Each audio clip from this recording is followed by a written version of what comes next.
Guardians of the Galaxy.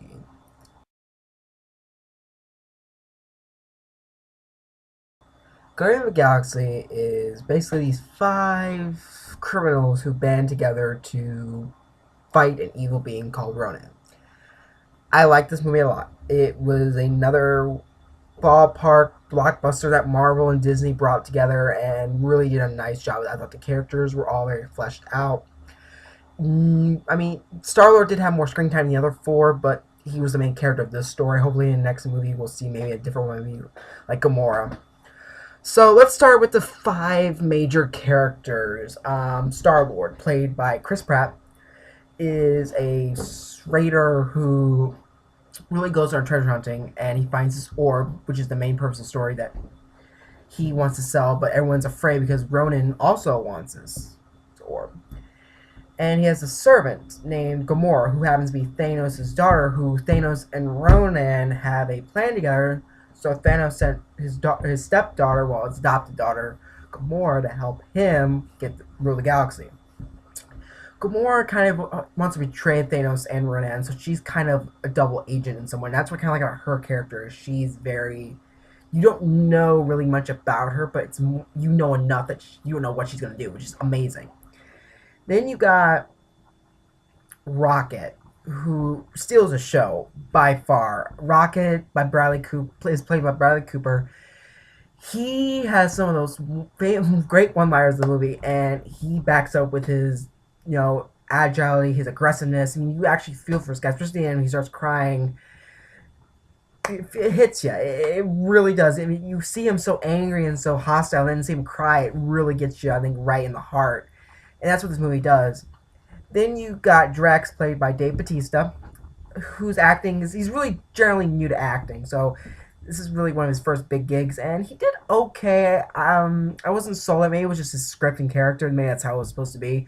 But he did okay. I think he fit the character well. The big brute strength, you know how people do. I think he fit well.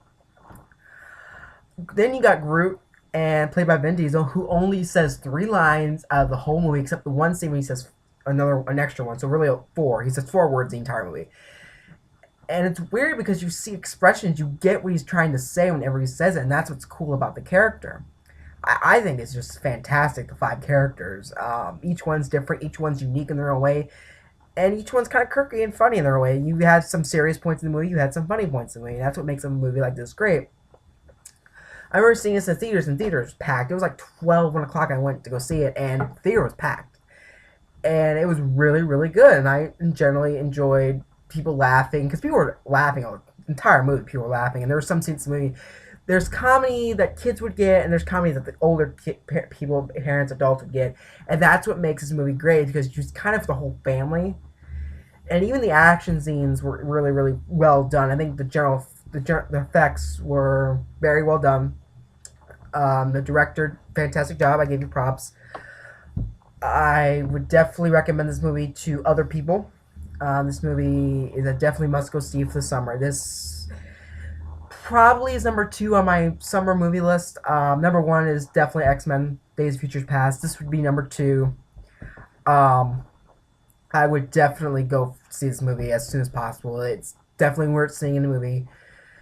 I could not tell you how much this movie is awesome. I think the action scenes, the storyline is really great. The acting is very good. The music is by far killer. I mean, it's 80s type music and 80s rock. Let's be honest. Hooked on Feeling was a very good opening. It was at a point where I didn't think it would be played, but it was a really good part, and the music fits the movie. Especially the ending. The ending I just love. I won't spoil. Post credit scene, I'm not gonna discuss that because of spoilers. I'm not gonna do that to people. Or the ending of the movie, what happens, what characters live, die, slash, and I will never do that on a video because I don't believe in that. But the end, stay for the end credit scene. If you know much about Marvel, you'll get the reference. If you don't, you probably won't get it. It might fly over your head a little bit. But for those of you who know Marvel and know a lot of its characters, it's a lot of secret gems, I guess I should say. You'll like the end credit scene a lot. What I definitely give this movie a 4.5 out of 5. I would definitely recommend go seeing this. I would definitely go see this right now if I were you. Maybe see it again because there's probably some things I even missed in it. So, how do you guys think this movie was? Let me know. Give me some comments. Maybe things I didn't really notice or really didn't touch on. Let me know, guys. I'll maybe do another video on it. Thanks, guys. Bye.